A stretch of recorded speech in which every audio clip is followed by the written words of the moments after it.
دیکھیے سیاسی لوگ ایک گروپ نہیں ہے، نہ ایک طبقہ ہے، سیاسی لوگ آپس میں حریف ہوتے ہیں جی، اور وہ اقتدار کی جنگ آپس میں لڑتے ہیں. تو بدقسمتی یہ ہے کہ ہم پھر فوج کا سہارا لے کر اقتدار میں پہنچتے ہیں اور اس سے جمہوریت ختم ہو جاتی ہے. پھر جمہوریت کا جتنے زیادہ سے زیادہ نعرے لگانے والے لوگ ہیں وہی جمہوریت کے قاتل بن جاتے ہیں، وہی جمہوریت پہ سودا کرنے لگ جاتے ہیں. تو یہ ایک افسوسناک پہلو ہے. تو اس کا مطلب ہم یہ مانیں سر کہ یہ جو موجودہ اس وقت سیاسی جمہوری جو اپنے آپ کو جمہوری پسند پارٹیاں کہتی ہیں، بڑی سیاسی جماعتیں ہیں، پی ایم ایل این ہے، پاکستان پیپلز پارٹی ہے، تو کیا سننے والے پیپلز پارٹی میں جمہوریت کہاں ہے؟ مجھے تو یہ بتائیں گے جمہوریت وہاں ہے کدھر جی سوائے الفاظ کے. دیکھیے اس میں کوئی شک نہیں ہے، ذوالفقار علی بھٹو وہ پھانسی چڑھائے گئے ناجائز طور پر. میں اس کے حق میں ہوں کہ بالکل غلط ہوا ہے. بے بھٹو کو شہید کر دیا گیا، غلط بات ہوئی. اب یہ چیزیں ضرور ایک ہمدردی پیدا کرتی ہیں، آدمی ذرا محسوس کرتا ہے کہ میں اگر اس پر تنقید کروں تو ذرا مناسب نہیں لگتا جی. لیکن اگر ہم حقائق کی طرف جائیں تو سن 1967 میں پھر پارٹی بنی. 70 کے الیکشن میں اس نے مغربی پاکستان میں 2/3 اکثریت لی، لیکن مجموعی اکثریت شیخ مجیب الرحمان کی تھی. انہوں نے اکثریت کو نہیں مانا. انہوں نے 2 پاکستان، 2 پارلیمنٹ، 2 وزیر اعظم، ادھر ہم ادھر تم، کس کے کہنے پہ لگائے جی؟ ظاہر ہے یہ خان تھا. تو ملک کہاں چلا گیا جی؟ تو ملک کے ٹوٹنے کی وجہ سر آپ یہ کہا تھا کہ پہلے وہ نعرے جو انہوں نے لگائے کیا وہ جمہوریت کی غمازی کرتے ہیں. پھر حکومتیں بن گئی بچے کچھ پاکستان میں. پھر بلوچستان اسمبلی کو توڑا، عوام کا نمائندہ ایوان تھا، اس اکثریت کو تسلیم نہیں کیا انہوں نے. پھر اس پر احتجاج کرتے ہوئے میرے والد صاحب نے استعفیٰ دیا. تو یہ ساری چیزیں جو ہیں وہ ان کی ابتدا ہے. جمہوریت کا آغاز، جمہوریت کا تعارف تو وہاں سے ہوا ہے. پھر ان کی حکومت کے دوران جو پنجاب میں مخالف کارکنوں کے ساتھ تھانوں میں ہوا، جیلوں میں ہوا، جس طرح گھروں میں جا جا کر ان کی تذلیل کی گئی، وہ کہاں انسانی احترام تھا جی؟ یہاں سے ہے ان کی ابتدا. لیکن ہم ماضی میں نہیں جانا چاہتے. یہ سوچنا چاہتے ہیں کہ کیا ہم زرداری صاحب کو جمہوریت تسلیم کر لیں اور زرداری صاحب کے کھوک سے جنم پانے والے بلاول کو ہم جمہوریت مان لیں. یہ اب ہماری پاکستان کی جمہوریت کی علامت ہوں گے جو انہی کے ساتھ سودے وغیرہ کر کے پھر اسمبلیاں بھی خریدتے ہیں اور ایوان صدر بھی خریدتے ہیں اور سودا بازی کی وجہ سب کچھ کہتے ہیں پیسے کی بنیاد، پیسہ اور پیسہ. یہ ذہن اور یہ نظریہ جس پارٹی کا بھی ہوگا، چاہے نواز شریف کا ہو، چاہے شہباز شریف کا ہو، چاہے اس سے ہمارا میل نہیں کھائیں گے. ہم بڑے شریف لوگ ہیں اور بڑے شائستگی کے ساتھ، سنجیدگی کے ساتھ سیاست کرنا چاہتے ہیں. ہم فوج کا بھی احترام کرتے ہیں، جنرلز کا بھی احترام کرتے ہیں، سیاستدانوں کا بھی احترام کرتے ہیں اور اقدار کا احترام کرتے ہیں. جب معاملہ اقدار سے آگے نکل جاتا ہے تو پھر تو ظاہر ہے کہ پھر اس کے ساتھ ہم کوئی کمپرومائز نہیں کر سکتے. جنرل کیانی صاحب کو ایکسٹینشن دیا تھا آصف علی زرداری جب سب صدر تھے، اور انہوں نے کہا تھا کہ یہ جمہوریت کے لیے بہت فائدہ مند چیز ہے. ایک جنرل باجوہ کو ایکسٹینشن میاں نواز شریف صاحب نے دیا، اور میاں نواز شریف صاحب کا بھی نعرہ تھا کہ ووٹ کو عزت دو. آپ نے پیپلز پارٹی کے بارے میں تو کہہ دیا کہ کیا آصف علی زرداری کو ہم جمہوریت سمجھیں یا بلاول بھٹو کو جمہوریت سمجھیں. آپ نے اس کو تو بالکل ڈسکارڈ کر دیا کہ یہاں کہیں جمہوریت نہیں ہے. میں اگر یہ پوچھنا چاہوں کہ آج P M L N Nawaz Sharif, کیا ان کے ہاں کوئی جمہوریت ہے سر؟ یہی سوالات ہیں جو آپ نے کیے ہیں اور یہ سنجیدہ سوالات ہیں. کیانی صاحب جب ہم کو ایکسٹینشن دی گئی تو مجھے خود ان کے ایک سینئر جو ریٹائرڈ جنرل تھے مجھے بتایا کہ ہماری فوج میں یہ روایات نہیں ہے، یہ پہلی مرتبہ ہوا ہے اور ٹھیک نہیں ہوا ہے. تو خود ان کے جنرلز کا اور سرونگ تھے سر اس کو؟ جی وہ سرونگ جنرل تھے؟ نہیں، وہ ریٹائر کر کے. لیکن انہوں نے کہا کہ ہماری فوج میں کوئی کسی ایسی روایات نہیں ہے، پہلی مرتبہ ایسا ہوا جو ٹھیک نہیں ہوا ہے. اور ظاہر ہے جب ایک دفعہ ایک کو ایکسٹینشن مل جائے تو پھر اگلے کو بھی یہ خواہش پڑتی ہے. تو پھر وہ بھی سارے وہ وسائل استعمال کرتا ہے کہ جس سے حکومت پر ایک دباؤ آئے اور بالآخر وہ یہ تو آپ یقین جانیے کہ ہمت کی شہباز شریف صاحب نے کہ انہوں نے باجوہ صاحب کو ایک اور ایکسٹینشن دینے سے انکار کر دیا جی. یہ ہمت ہوئی سر؟ یہ ہمت اور جو پہلی تھی کچھ کور کیا نا انہوں نے اس کو جی. تو اس طریقے سے یہ جو ہمارے یہاں ایک رجحان پیدا ہو رہا ہے جی، اب ایک جنرل ہے، ایک جنرل، اور اس جنرل کے ہوتے ہوئے 5 یا 6 وزراء اعظم ان کے سامنے تبدیل ہو رہے ہیں جی۔ یعنی یہ ایک ہم نے اپنے آنکھوں سے دیکھا جی۔ ایک کہتے ہیں سکندر مرزا کے بارے میں کہ جب وہ صدر بنے تو 4-5 وزیر اعظم جو ہے انہوں نے اپنے ہاتھ سے تبدیل کر دیے تھے۔ تو اس طرح جب ڈکٹیٹر آتا ہے تو جمہوریت اس کے قبضے میں آ جاتی ہے، پھر جمہوریت کے ساتھ وہ جیسے کھیلتا ہے وہ ساری جمہوریت تو اس ہو کا جاتی مطلب ہے میاں نواز شریف صاحب اور پی ایم ایل این اب وہاں پہ بھی جمہوریت نہیں ہے؟ میاں نواز شریف صاحب اس میں تو کوئی شک نہیں ہے کہ ان کی سیاست کا آغاز جنرل ضیاء الحق کے دور سے ہوا تھا جی، لیکن بعد میں وہ ایک عوامی قوت بنے اور ہر چند کی بہت سی پابندیاں ان پہ لگی، مشرف نے بہت کچھ ان کے خلاف کیا، ملک بدل رہے، تب بھی وہ عوام کی تائید سے محروم نہیں ہوئے، واپس آئے تو پھر بھی عوامی تائید ان کو حاصل تھی۔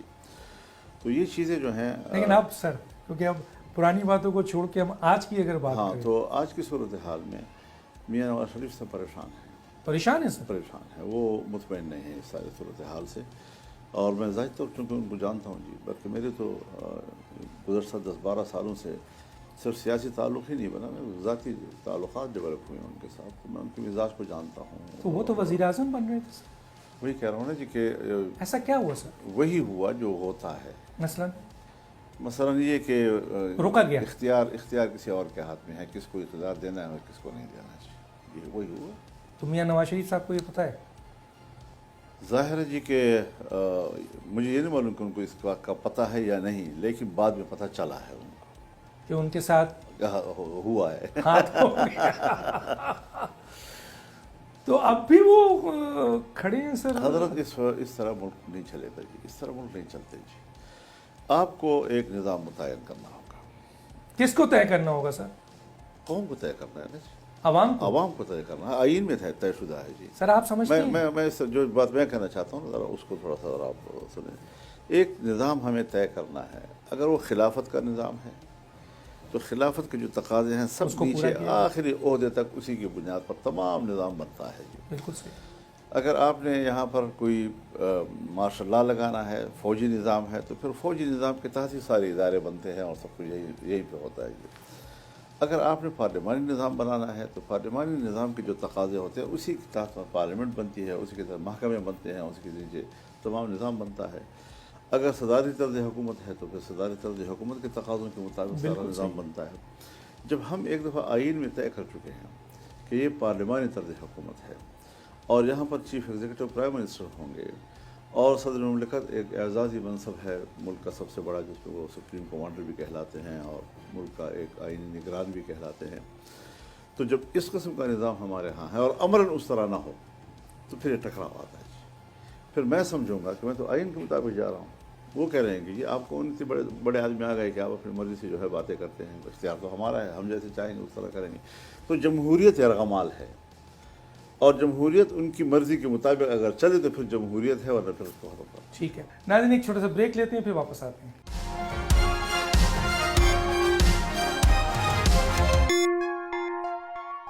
Welcome back. آج سر مجھے یہ بتائیے کہ ماضی میں جو پیپلز پارٹی کی حکومت کو ختم کیا گیا یا پی ایم ایل این کی حکومت کو ختم کیا گیا، اس میں تو یہی سیاستدان جو ہیں انہوں نے فوجوں کو جی ایچ کیو تک گئے، وہاں ملاقات کی، حکومت گرانے کی بات ہوئی، تو فوج کو مدعو تو یہی پولیٹیشنز کرتے ہیں ایک دوسرے کی حکومت گرانے کی، پھر عمران خان صاحب کی حکومت بھی گرائی گئی، تو سر کیا کہیں گے آپ اس یہ ایک دور چلا ہے ہمارے ملک میں، اور جس کا اعتراف سیاستدانوں نے خود کیا ہے اور پھر اس کا مداوع کرنے کی بھی کوشش کی ہے۔ یہ جو میثاق جمہوریت تھی یہ اسی بنیاد پر تھی کہ ہم آپس میں اختلاف بھی کریں گے، ایک حزب اقتدار بنے گا، دوسرا حزب اختلاف بنے گا، لیکن حزب اختلاف حکومت گرانے کی بات نہیں کرے گا، اور ہم ملک کی معیشت کو اس طرح بہتر کریں گے، اور پارلیمنٹ کے اندر ہمارا نظام یہ ہوگا اور کمیٹیوں کا نظام یہ ہوگا۔ اس کا کیا ہوا سر؟ اس کے بعد ایک نئی فورس تیار کرنی پڑی ان کو، کس کو؟ عمران خان کی صورت میں جی، اور پھر اس فورس نے وہی کام کیا جو ماضی میں یہ ہم آپس میں خود کرتے رہے۔ اب اس وقت ان کو بھی سنجیدگی سے سوچنا چاہیے، عمران خان صاحب کو بھی سوچنا چاہیے۔ یعنی میں صرف جنگ پہ یقین نہیں رکھتا، میں صرف اختلاف پہ یقین نہیں رکھتا، میں اس بات بھی یقین رکھتا ہوں کہ اختلاف ہو گیا، میرا موقع آپ کو معلوم ہو گیا، آپ کا موقع مجھے معلوم ہو گیا، ایک وقت پہ جا کر اس کو کسی نئے رخ پہ بھی ڈالنا پڑتا ہے جی، اور نئے سیاسی تقاضے بھی یہی ہیں۔ تقاضے بھی یہی ہیں۔ تو ہم نے اختلاف کیا ہے بھٹو صاحب کے ساتھ بھی، میرے والد صاحب تحریک پاکستان قومی اتحاد کے سربراہ تھے، ان کو بہت بڑی تحریک چلی گئی، لیکن مذاکرات بھی کیے، بات چیت بھی ہو گئی اور معاملات طے بھی ہو گئے۔ یہی وجہ تھی کہ میرے والد صاحب نے ماشاء اللہ کے خلاف دوبارہ اتحاد قائم کرنا بشمول پاکستان پیپلز پارٹی کے، کہ ہمارا ایک معاہدہ ہو چکا تھا اور وہ قوم کے ساتھ کمٹمنٹ تھی، اس کمٹمنٹ کو پورا کرنے کے لیے وہ پھر میدان میں آ گئے۔ تو اختلاف کے اثرات تھے، سال ڈیڑھ سال تک وہ اس طرح نہیں کر سکتے تھے یہ، اور بعد میں پھر ان کو یہ اس طرف جانے کا فیصلہ کرنا پڑ گیا کہ ہم مزید ماشاء اللہ کو برداشت نہیں کریں گے اب، اور پھر ہم نے ایم آر ڈی میں بیٹھ گئے اور ہم نے تحریک چلائی اور جیلیں گزاری۔ یہاں یہ ممکن ہے سر کہ کیا پی ٹی آئی اور جے یو آئی کا اگر کسی ایک ایجنڈے پہ، جیسے ان کا ایجنڈا بھی ہے کہ یہ جو 2024 کا الیکشن ہے وہ دھاندلی ہے، سوال آپ کو بڑا اہم ہے، لیکن میں ذرا تھوڑا سا کچھ اس کی جزیات کی طرف جاؤں گا۔ دیکھیے اس وقت جو ان کا ہائی رینک ایک ڈیلیگیشن میرے پاس آیا تھا، اور ہم نے اپنی روایات کے تحت پورے احترام کے ساتھ ان کا استقبال کیا اور ان کو مہمانداری دی جو ہم سے ہو سکتی تھی، کیا مہمانداری ہوگی ہماری۔ تو ہم ابھی اسی بات پہ قائم ہیں، کیونکہ اس میں یہ ہمیں کہا گیا تھا کہ یہ ہم معاملات کو طے کرنا چاہتے تھے۔ ہم نے کہا جی کہاں سیاستدان کب نہیں طے کرنا چاہتا؟ اگر میں سیاسی آدمی ہوں، اگر میں جمہوری آدمی ہوں، تو پھر اختلافات کے لیے مذاکرات کرنے میں میرے لیے کوئی مذاکرہ نہیں ہونا چاہیے۔ اگر اختلافات کو دور کرنے کے لیے ایک ماحول ہم تیار کر سکتے ہیں تو پھر اس میں ہمیں کوئی جھجک نہیں ہونی چاہیے سیاستدان کو۔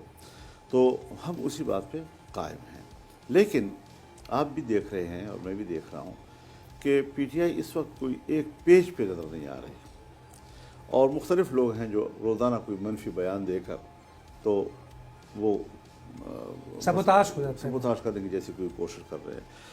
تو میں اپیل کروں گا ان کی اس قیادت سے کہ جس کے جو تشریف لائے، اور ہم ابھی تک پابند ہیں کہ اگر بات آگے بڑھانی ہے تو پھر اپنے صف کو جو ہے ایک کر لیں، ایک پیج پہ آ جائے سارے، صف کو بھی ایک کریں اور موقف کو بھی ایک، تو تبھی جا کر ہم ایک اچھی گفتگو کر سکیں گے، تاکہ چیزیں جو ہیں وہ اب حل ہونے کی طرف جائیں نا اور رکے نہ رہیں۔ لیکن اگر وہ ایک پیج پہ نہیں ہے، کبھی ادھر سے ہم پہ حملہ ہو جاتا ہے، کبھی ادھر سے ہم پہ حملہ ہو جاتا ہے، اور روزانہ نت نئے بیانات آ جاتے ہیں جس سے خود ان کے لوگ بھی پریشان ہو جاتے ہیں۔ تو ان سے یہی ہماری اپیل ہوگی کہ وہ پہلے اپنے صف کو ایک کریں، یکسوئی پیدا کریں، اور یہ جو مختلف لوگ مختلف باندھ کی بولیاں بول لیتے ہیں ان کو کم از کم کنٹرول کیا جائے، تبھی میرے خیال میں ہم ایک نتیجہ خیز گفتگو کر سکیں گے۔ اچھا سر، کیا یہ آپ ہی مانتے کہ ان کا جو لیڈر ہے، مین لیڈر ان کے اس وقت جیل میں ہے، ظاہر ہے وہ رابطے میں تو نہیں ہے، جو لوگ بھی، اور سیاسی ان کی جو تنظیم ہے کافی ٹوٹ چکی ہے، اور بہت سے لوگ اس وقت جو ہے وہ سیاست کا حصہ بھی نہیں ہے، ان میں ظاہر ہے وکلا لوگ آئے اور انہوں نے سنبھالا ہے اور پارٹی کو، تو مختلف قسم کے لیڈرز پیدا ہو گئے ہیں، اور کچھ ایسے لوگ بھی ہیں جو بہت سلجھے ہوئے لوگ بھی ہیں۔ تو ایسی جماعت کو جو کہ جن کا لیڈر جیل میں ہو اور جس کی پوری تنظیم توڑ دی گئی ہو، اور جو اس وقت لیڈرشپ کی کرائسس میں ہو، سیکنڈ تھرڈ پولیٹیشنز بھی، تو وہاں پر تو اس قسم کے حالات فقدان پیدا ہوں گے۔ لیکن پی ٹی آئی میں چند ایسے لوگ جو اہم ترین لوگ آپ کے پاس آئے تھے، تو کیا ان سے کوئی شکایت ہے آپ کو، ان کے اسٹیٹمنٹ سے کوئی؟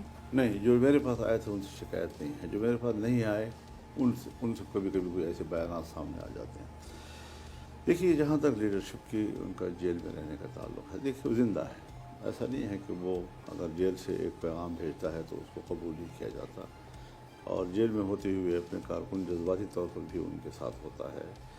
تو جو باہر قیادت ہے ان کے لیے ان سے رہنمائی لینا کوئی مشکل کام نہیں ہے۔ اب کیا وہ رہنمائی لے کر آپ کے پاس نہیں آئے ہوں گے؟ یہ تو انہوں نے کہا تھا کہ ہم ان کے رہنمائی لے کے آئے، اس کا مطلب ہے عمران خان کے اس میں لچک تو آیا نا سر؟ بالکل ٹھیک ہے جی، اس میں میں کوئی انکار نہیں کر رہا ہوں جی، لیکن میرے نزدیک دو چیزیں ہیں جی، ایک ہے ان کی گرفتاری کا قانونی پہلو، ایک ہے ان کی گرفتاری کا سیاسی پہلو۔ اب قانونی پہلو تو عدالت جانے، وکلاء جانے، مدعی جانے، مطالعے جانے، اس سے تو میرا کوئی واسطہ نہیں ہو سکتا. لیکن سیاسی لحاظ سے تو میں بہت پہلے سے، الیکشن سے بھی پہلے میں کہتا رہا ہوں کہ مجھے مزہ نہیں آ رہا جب میں ان پہ تنقید Yes کرتا sir، ہوں. یہ وہ آپ جیل نے میں ہے اور میں باہر ہوں. ایسا مقابلہ مزہ نہیں آ رہا. لیکن یہ اس وقت جب ان کے لوگوں نے کوئی رابطہ نہیں کیا تھا. جی اب تو رابطہ بھی ہو گیا ہے، تو اب تو صورتحال زیادہ موضوع ہوتی جا یہ رہی سر ہے. یہ ممکن ہے، میں بہت واضح سوال کر رہا ہوں کہ اگر سلجھی ہوئی کوشش ہو اور ایک ایجنڈے پہ، کیونکہ آپ نے اپوزیشن کے ساتھ اتحاد کرنے پہ بات کی ہے، اس موجودہ جو اس وقت الیکشن میں دھاندلی کے حوالے سے ایک اپوزیشن اتحاد بن چکا ہے، آپ اس کا ابھی حصہ نہیں ہیں، آپ ان سے بات کرنے کو تیار ہیں. اگر پی ٹی آئی کی سنجیدہ کوشش ہوتی ہے اور اس 2024 کے الیکشن کے لیے وہ ایک سنجیدہ کوشش کرتے ہیں، تو جے یو آئی اور پی ٹی آئی کا اتحاد ہو سکتا ہے ایک ایجنڈے پہ سر؟ یہ فوری طور پر یہ کہہ رہے ہیں کہ ہو سکتا ہے یا نہیں ہو سکتا، شاید یہ قبل از وقت ہو، لیکن اس کے لیے یہ کوشش کی جا سکتی ہے. کوئی راستہ بند نہیں ہے. راستہ بند نہیں ہے. اچھا سر، میں یہ پوچھنا چاہوں گا، جس طرح بھی آپ نے کہا کہ عمران خان صاحب کے کچھ قانونی پہلو بھی ہیں، کچھ سیاسی پہلو بھی ہیں. نواز شریف صاحب کا ہم نے دیکھا کہ اس ملک میں عمر قید ان کو ملی اور 25 سال ان کو تایات نااہل کیا گیا. وہ اس وقت پھر اس ملک کے وزیر اعظم بنے. عدالتیں بھی موجود تھیں، اسٹیبلشمنٹ بھی موجود تھی، قانون بھی موجود تھا، سب کچھ تھا. پھر ہم نے دیکھا کہ جناب تاحیات نااہل ہوئی، 10 سال ان کو سزا ہوئی، پھر ایبسکانڈر ہوئے، اس کے بعد پاکستان آئے، جیل جائے بغیر ان کے سارے مقدمات ختم ہو گئے، وہ وزیر اعظم کے کینڈیڈیٹ ہو گئے. پوری دنیا کو یہ تاثر تھا کہ وزیر اعظم بننے جا رہے ہیں. تو عمران خان کے جو اس وقت کئی کیسز، مثلا 150 سے زیادہ کیسز بنے ہوئے ہیں، لوگ سننا چاہیں گے، میں آپ سے پوچھنا چاہتا ہوں، تو کیا آپ سمجھتے ہیں کہ سر یہ سب کیسز بنے ہیں یہ واقعی قانونی کیسز ہیں، یا یہ بھی اسی طرح سے جو میاں نواز شریف صاحب کو یا دوسرے سیاستدانوں کو دیا گیا، یا ذوالفقار علی بھٹو کو یا بے نظیر بھٹو صاحبہ کو عدالتوں میں گھسیٹا گیا، یہ بھی اسی قسم؟ میں خود ایک مہینہ پہلے لاہور میں اپنے وکلاء کنونشن سے خطاب کرتے ہوئے میں نے یہ باتیں کہی تھی. اچھا. کہ اب اس کا کیا مطلب ہے کہ اگر اسٹیبلشمنٹ چاہے کہ فلاں آدمی کو ہم نے وزیر اعظم بنانا ہے تو ایک ہفتے میں 100 مقدمات ختم ہو جاتے ہیں اور ضمانتیں ہو جاتی ہیں اور معاملات ٹھیک ہو جاتے ہیں.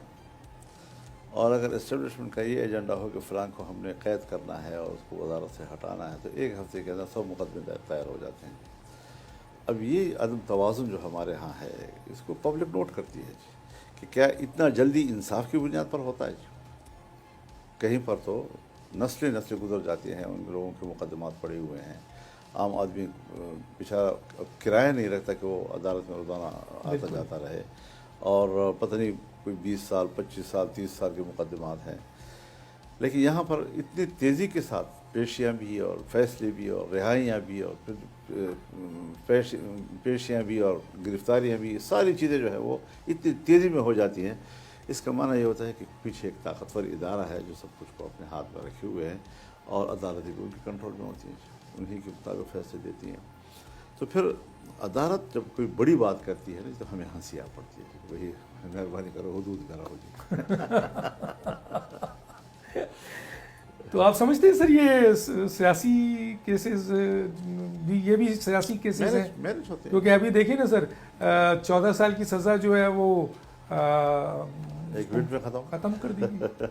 اچھا سر یہ بتائیں، 9 مئی کے سلسلے میں پی ٹی آئی کا موقف یہ ہے کہ اس پہ جوڈیشل کمیشن بنایا جائے، آپ اس موقف کی تائید کرتے ہیں؟ دیکھیے بنیادی بات یہ ہے، اس پر میں ذرا سیاسی حوالے سے تبصرہ کرنا چاہوں گا. یقیناً فوج کی چھاونیاں، ایئرپورٹس اور فوجی مراکز، ان پر حملہ کرنا یہ بالکل ایسا ہی جیسے آدمی ریاست پہ حملہ کرتے، اور خدا نہ کرے ایسی کوئی نوبت آئے سیاست میں کہ ہم اس قسم کی حرکتوں کی طرف جائیں.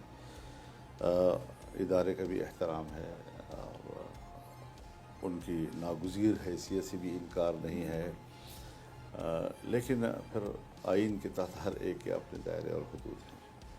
کہا گیا کہ 9 مئی کو ریاست پہ حملہ ہوا ہے، اور ظاہر ہے کہ اس کا پورا ملبہ جو ہے وہ پی ٹی آئی ہی پہ ڈالا گیا، اور وہی میدان میں تھی، ذمہ داری بھی انہی پہ آ رہی تھی۔ اب سوال یہ ہے کہ جب آپ نے الیکشن کرا دیا اور الیکشن میں پی ٹی آئی کو سب سے زیادہ سیٹیں مل گئیں، تو اس کا معنی یہ ہے نا کہ عوام نے ایکسیپٹ نہیں، آپ کے 9 مئی والے دعوے کو مسترد کر دیا ہے اور آپ کا جو بیانیہ ہے اس کو دفن کر دیا ہے۔ تو یا تو اس پہلو پہ جائیں کہ بھئی اب قوم نے جو فیصلہ ان کے حق میں دے دیا، تو اس کا معنی یہ کہ ہمارا موقف ختم ہو گیا جی، اب وہاں پہ ادھر بھی نہیں جا رہے، اپنی جگہ پر کھڑے ہیں، اس میں اب وزن نہیں رہا۔ تو یہ ساری چیزیں جو ہیں سیاسی لحاظ سے اس کو ہمیں دیکھنا پڑتا ہے کہ کیا ہوا، اس پر کیا ایکشن لیا گیا، کیا لینا چاہیے تھا۔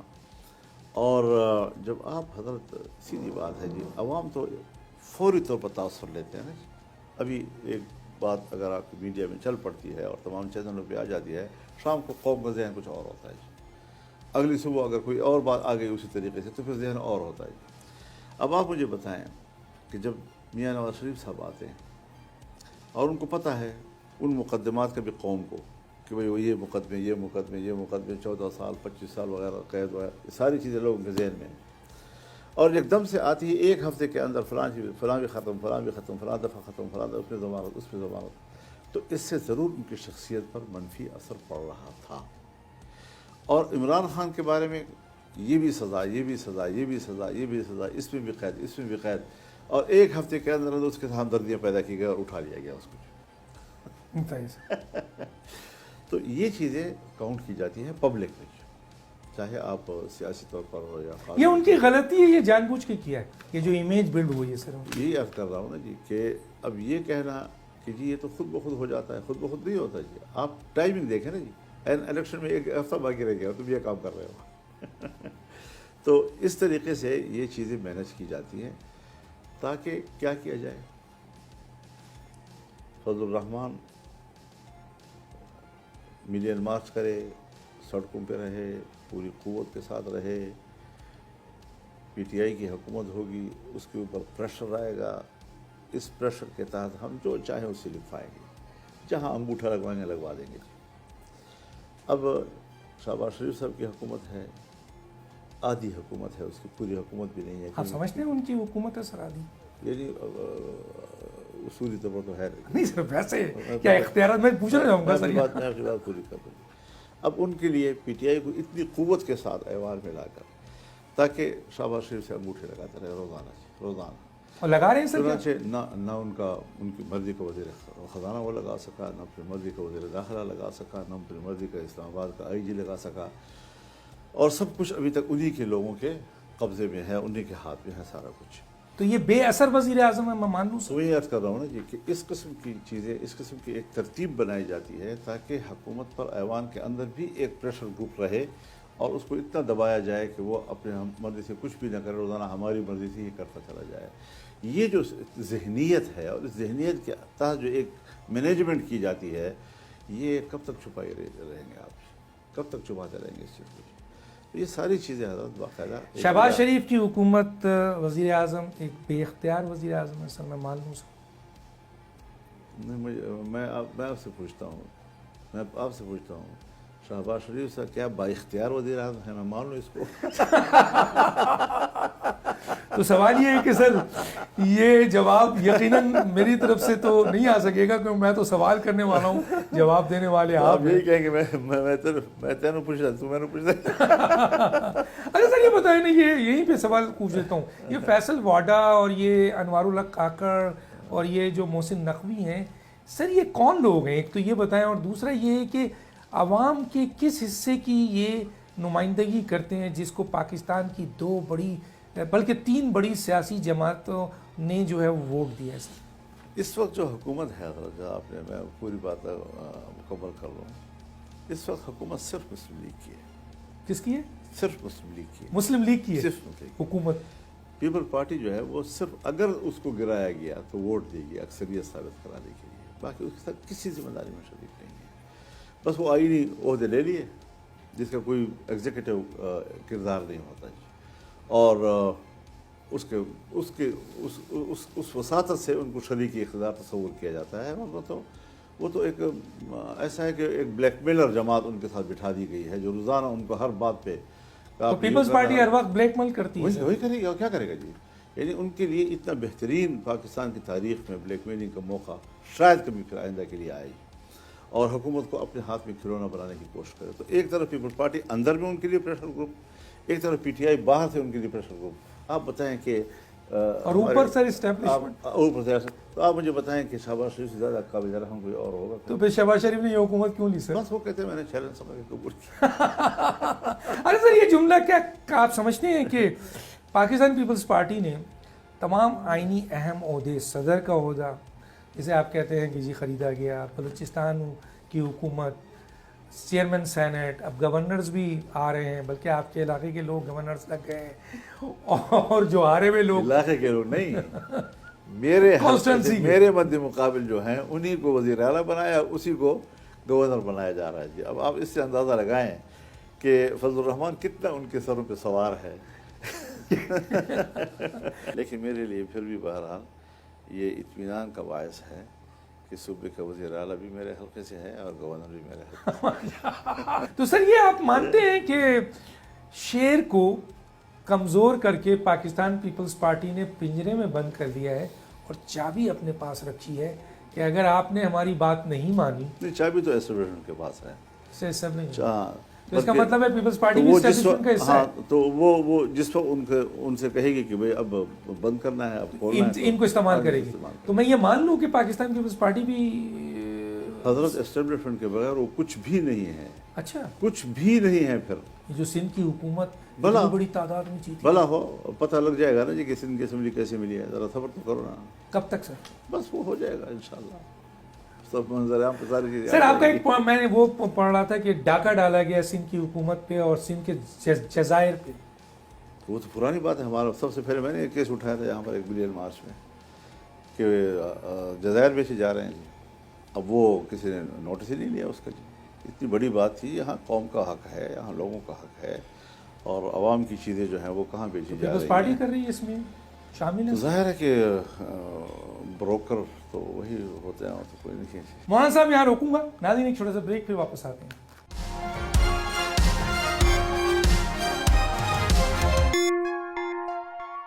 Welcome back. اچھا سر یہ بتائیں کہ یہ جو آپ عوام میں جا رہے ہیں سر, عوام کی آپ کے اپنا کیس لے کے, آپ نے کہا پارلیمنٹ میں اسٹیبلشمنٹ کے لوگ بیٹھے ہوئے, یہ عوامی نمائندے نہیں ہیں, آپ کا اسٹیٹمنٹ میں پڑھ رہا تھا, اس لیے ہم عوامی اسٹیبلشمنٹ میں جا رہے ہیں. تو اگر آپ اس تحریک کے ساتھ عوامی اسٹیبلشمنٹ میں جائیں گے, جو کہ پہلے بھی عوام نے ووٹ اپنی طاقت سے کسی اور کو دیا لیکن نکلا کہیں اور, تو عوام کی تو کوئی حیثیت نہیں ہے سر موجودہ سسٹم میں.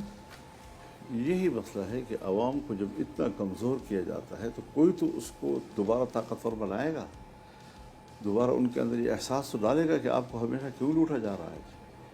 اگر یہ ووٹ جیسے علماء کرام کہتے ہیں کہ یہ شہادت ہے, کوئی کہتا ہے یہ امانت ہے, کوئی کہتا ہے یہ بیعت ہے, تو یہ تو نہ,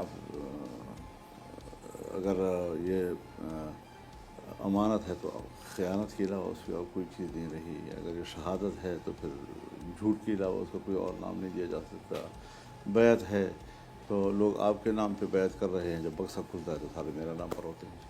اب یہ کون سا عوام ہے, پھر کس طرح کا عوام ہے؟ عوام کو اپنا حق اگر جیتنا ہے تو پھر اپنے اندر ایک شعور و احساس پیدا کرنا ہے. وہ نہیں ہے سر کیا آپ سمجھتے ہیں؟ وہ چیز 8 فروری 2024 کو جس طرح الیکشن میں ووٹ ڈالے گئے ہیں, جس کو آپ نے بھی ایگری کیا ہے اور پارلیمنٹ میں آپ نے کہا ہے کہ جن کی حکومت بنتی ہے ان کو دیا جائے, آپ اپوزیشن میں آئے, تو عوام کا شعور تھا کہ اس کے باوجود کہ پی ٹی آئی کے پاس نہ صحیح نمائندگی تھی نہ ان کا پاس نشان تھا, لیکن لوگوں نے ووٹ دیا, لیکن اس ووٹ کی حیثیت کچھ بھی نہیں ہے نا. تو آپ عوام میں کیا شعور کے ساتھ, کیا آپ ایک طاقت بنانا چاہتے ہیں؟ یہی چیز پبلک کو سکھانی ہے کہ آپ کے ساتھ مذاق کیوں ہو رہا ہے اور کس نے آپ کو دفاع کرنا ہے. جب تک آپ خود نہیں اٹھیں گے اس کے لیے, تو ہم پبلک کو اس بنیاد پر اٹھانے کے لیے بالکل سنجیدہ ہیں کہ وہ اپنے حق کو سمجھے, اپنے آئینی اختیار کو سمجھے، اس کو استعمال کرنے کا بھرپور استعمال، اس کا شعور پیدا کرے اپنے اندر، اور اگر کوئی اس پر ڈاکہ ڈالتا ہے تو دفاع کی طاقت اس کے اندر موجود ہونی چاہیے، یہ نہیں کہ ووٹ گزر گیا تو وہ ختم خاموش ہو جائے. سر آپ ڈیمانڈ کر رہے ہیں کہ جی یہ الیکشن صحیح نہیں ہے، فوری الیکشن کرایا جائے، تو کیا آپ جو اس وقت تحریک شروع کر رہے ہیں اور پھر شاید مارچ کی طرف جائیں گے، اگر دوسری سیاسی جماعتیں بھی جاتی ہیں، تو کیا آپ یہ موجودہ حکومت کو گرائیں گے سر؟ دیکھیے ایک ڈیمانڈ، ابھی تک ہم تو تحریک کی طرف بڑھ رہے ہیں، اب آتے حالات جس طرح بنتے جائیں گے اس طرح ہی ہمارے فیصلے پر آگے آتے جائیں گے انشاءاللہ. لیکن آپ چاہتے ہیں کہ سر یہ الیکشن جلد سے جلد ہو؟ بالکل، عوام سمجھے کہ یہ میری حکومت ہے نا. لیکن سر ملک اس متحمل ہو سکتا ہے سر اس کا؟ یعنی ہمیشہ اس پر بلیک میل کیا جائے گا، ہمیں اس پر بلیک میل کیا جائے گا قوم کو. اگر اس دھاندلی کا، اس جبر کا، اس کا متحمل ہو سکتا ہے، خدا کی قسم 10 دفعہ اس کا ہو سکتا ہے. اچھا سر، ہمیشہ یہ جو کچھ کریں اس کا تو متحمل ہو ملک، لیکن اگر عوام اپنے حق مانگے اور اپنے حق کے تحت مطالبہ کریں، ملک متحمل نہیں ہوتا. اس طرح کیوں بلیک میل کیا جاتا ہے قوم کو؟ ناظرین ایک چھوٹا سا بریک لیتے ہیں، پھر واپس آتے ہیں.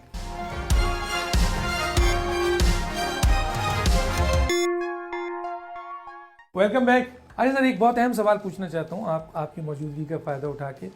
عمران خان صاحب کی حکومت کو جو گرایا گیا، کچھ سیاسی لوگوں کا کہنا ہے کہ یہ حکومت کو غلط گرایا گیا، نہیں گرانا چاہیے تھا. اور اس حکومت کو کس نے گرایا سر؟ آپ تو اندر سے سب سے واقف تھے، پی ڈی ایم کا حصہ بھی رہے آپ. آپ کا اس سوال کا مقصد کیا ہے؟ پہلے یہ مجھے میرا تو سیدھا سادہ مقصد ہے کہ یہ کہ عمران خان کی حکومت کو گرایا گیا ہے یا واقعی دیکھیے مجبوری ہو. میں صرف اصول کی بات کروں گا. جب میں ایک حکومت کو تسلیم ہی نہیں کر رہا تھا تو پھر جس نے بھی گرایا ہے میرے خیال میں وہ ٹھیک تھا. آپ نے تو سر پہلے دن سے کہا، اور ہم تو ابتدا دن سے کہہ رہے تھے. لیکن گرایا کس نے سر؟ یہ تو بتا دیں، آج بتا دیں سر لوگوں. دیکھیے اگر فوج پیپلز پارٹی سے یہ نہ کہلواتی کہ عدم اعتماد کی طرف جاؤ تو پھر یہ راستہ کون لیتا ہے؟ اس کا مطلب ہے کہ پیپلز پارٹی اور فوج نے مل کے اور مسلم لیگ نون اس کا سے منوا لیا. مصیبت تو ہی تھی نا جی. اور اگر ہم انکار کر لیتے تو پھر ہم پہ الزام لگاتے کہ بھئی آپ نے عمران خان کو بچا لیا. ان حالات کی بات ہے. میاں نواز شریف صاحب کا مستقبل اب کیا دیکھ رہے ہیں سر آپ؟ سیاسی مستقبل دیکھیے یہ ان پہ ڈیپینڈ کرتا ہے. اگر انہوں نے مضبوط فیصلے لیے، عوام کی خواہشات کے مطابق لیے، عوام کے نبض پہ ہاتھ رکھ کر لیے، تو یقیناً وہ ایک اچھی تبدیلی کی طرف ملک کو لے جا سکتے ہیں. لیکن یہ ہے کہ سب مصیبتیں انہی کے گردن میں پھندے کی طرح ڈال دی گئی. وزیر اعظم اگر ہے تو ان کا بھائی ہے، پنجاب اگر ہے تو ان کی بیٹی ہے، تو ان کو بھی اسی طریقے سے ایسے جکڑ دیا گیا ہے کہ وہ فوری طور پر شاید اتنا بڑا سٹیپ لینے کی پوزیشن میں نہ ہوں. لیکن انشاءاللہ ہم ان کی کمی پوری کریں گے. انشاءاللہ آپ پوری کریں گے. لیکن سر آپ یہ سمجھتے ہیں کہ میاں صاحب کا جو ایک بڑا نعرہ تھا ووٹ کو عزت دو، وہ اس وقت مثلا اس وقت وہ ختم ہو گیا جب انہوں نے جنرل باجوہ کو ایکسٹینشن دیا تھا، اور اب جو موجودہ اس طرح کی حکومت کو ایکسیپٹ کیا، کیونکہ بہرحال شہباز شریف پہ تو الزام نہیں جائے گا تو پی ایم این این کی سربراہ پہ جائے گا نا سر، جو اتنی پابندیوں، اتنی بلیک میلوں اور اتنے مسائل، اور آپ کہہ رہے ہیں کہ حکومت اس طرح کی ہے. تو ظاہر ہے اس کا جواب وہ خود ہی شاید کسی وقت دیں گے. اور یہ ساری چیزیں ہوئی ہیں، اکٹھے تھے سارے. ہم نے تو ان کو بھی کہا تھا کہ ایکسٹینشن نہ دیا جائے، لیکن دے دی گئی. کیا کر سکتے ہیں ہم. اور وہ تو پھر اگلی ایکسٹینشن بھی مانگ رہا تھا نا، اگلی ایکسٹینشن بھی مانگ رہا تھا. اور وہ تو کہتے ہیں سر میں نے تو ایکسٹینشن کے لیے کبھی کوشش نہیں ہے، وہ ہمیں پتہ ہے. تو یہ جو بیان دے رہے تھے وہ یہ بیان جو ہے وہ ہمیں معلوم ہے سارا. تو سر اب میں ظاہر ہے اب ہم آخری اس پہ جا رہے ہیں، تو میں یہ پوچھنا چاہوں گا سر کہ ماضی میں آپ نے ملین مارچ کیا، اور بڑا کامیاب ملین مارچ تھا، اور آپ چاہتے تو اس وقت کی حکومت کو بھی گرا سکتے تھے، لیکن پھر ہم نے دیکھا سب ختم ہو گیا. اب آپ لوگوں میں موٹیویشن لا رہے ہیں. لوگ کراچی کا جلسہ دیکھ کے، پشین میں بھی بارش کی موجودگی میں، ہمیں امید ہے کہ 9 مئی میں پشاور کا جلسہ بھی آپ کا، لاہور میں بھی آپ جلسے کرنے جا رہے ہیں. اور وہ جو جگہ ہے جو آپ کہتے ہیں کہ اب مولانا اس کو سامنے لے آئے گا، اور یقیناً یہ چیز نظر آتی ہے، آپ کے پاس اسٹریٹ پاورز بھی ہے، عوامی سپورٹ بھی ہے. تو کیا یہ جو تحریک ہے یہ آپ کا کسی ایک خاص پریشر تک رہے گی یا اس کے کچھ اصولی آپ کو ٹارگٹ بھی حاصل کرنا پڑے گا؟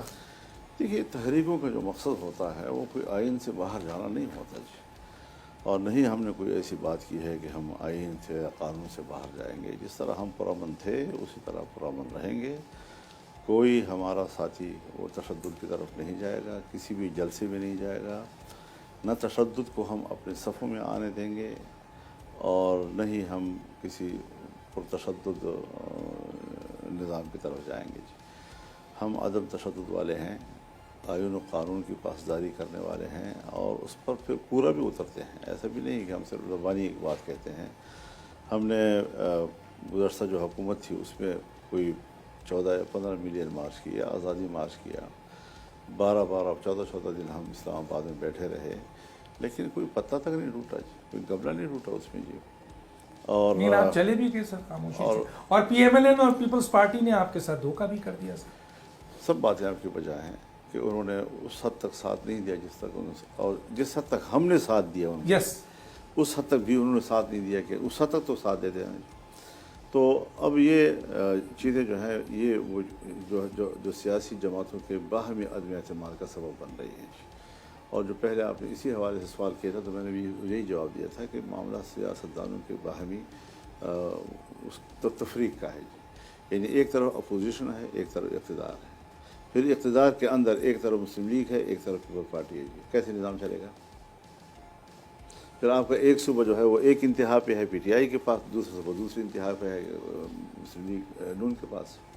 پیپل پارٹی چلو بین ہو جاتی ہے جی. تو سر کیا یہ بہتر نہیں ہے جیسے آپ نے ڈیمانڈ کیا ہے کہ جس کی اکثریت ہے اس کو حکومت دے دیجیے؟ میں تو یہی کہہ رہا ہوں نا. آپ مانتے ہیں سر 2024 کے الیکشن میں پی ٹی آئی اکثریت میں جیتی؟ نہیں، میرا موقف یہ نہیں ہے. میرا موقف یہ ہے کہ ابھی جو اسٹیٹس، ہاں میرا موقف یہ ہے کہ تمام قوتیں بنائی گئی ہیں. کے پی میں بھی ہمارے خلاف دھاندلی ہوئی ہے اور ایک پارٹی کو جو ہے وہاں سے اٹھایا گیا ہے اور پھر اس کو لارجر گروپ ہوتی ہوئی اس کو اب اگر آپ نے یہی کچھ کرنا ہے تو پھر لارجر گروپ کو حکومت دو. اس کو نہیں دی، اس کو نہیں دیا نا جی. حالانکہ کام سارا ایک برابر ہوا ہے جی. ڈیوائڈ اینڈ رول ہمارے خلاف ہوا ہے، کسی کے حق میں ہوا ہے. پنجاب میں کسی کے خلاف ہوا، کسی کے حق میں ہوا. سندھ میں کسی کے خلاف ہوا، کسی کے حق میں ہوا. بلوچستان میں کچھ اور طریقے سے، کے پی میں کچھ اور طریقے سے. تو مرکز اور صوبوں ہر جگہ دھاندلی ہوئی ہے سر، ہر جگہ دھاندلی. اچھا سر آخری سوال ہے. ہم تو سر صدر پی ایم ایل این کے لوگوں سے معلوم ہوتی تھی، بات بھی ہوتا تھا کہ صدر پاکستان کے لیے مولانا فضل الرحمان صاحب پی ایم ایل این کے اور میاں نواز شریف صاحب کے فیوریٹ ہیں. تو سر یہاں پہ بھی میاں صاحب؟ نہیں، میرا خیال میاں صاحب اگر میں کینڈیڈیٹ ہوتا تو میرے ساتھ ہوتے، لیکن ان کو اس قابل ہی نہیں چھوڑا کہ وہ کچھ اور سوچ سکیں. خود کو وزیر اعظم نہیں بنا سکے تو وہ جس طرح وہ سوچ رہے تھے یا ہمیں جو توقع تھی ان سے، اس قابل بھی تو نہیں چھوڑا نا. نہیں چھوڑا ان کو. بہت شکریہ سر. آپ بہت سی تشنگی رہی سوال، لیکن ٹائم بہت کم ہے، آپ مصروف ہیں. پھر کسی اسٹیج پہ بات کریں گے انشاءاللہ. آپ کی تحریک آگے جائے گی، ہم بھی اس پہ ساتھ آپ کے ساتھ رہیں گے. ناظرین، یہ تھے مولانا فضل الرحمان صاحب. گفتگو آپ نے سنی، وقت ختم ہو جاتا ہے. ڈاکٹر دانش کو اجازت دیجیے. اللہ حافظ.